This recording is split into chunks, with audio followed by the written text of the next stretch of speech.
walking on a stormy day. Papunta tayo sa chapel. And since malapit lang ako, naglakad ako.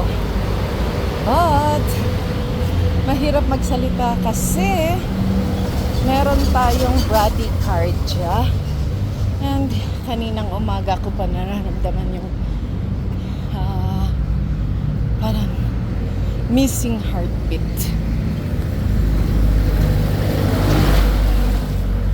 Buong araw kong nararamdaman yun. So, dahan-dahan lang tayo.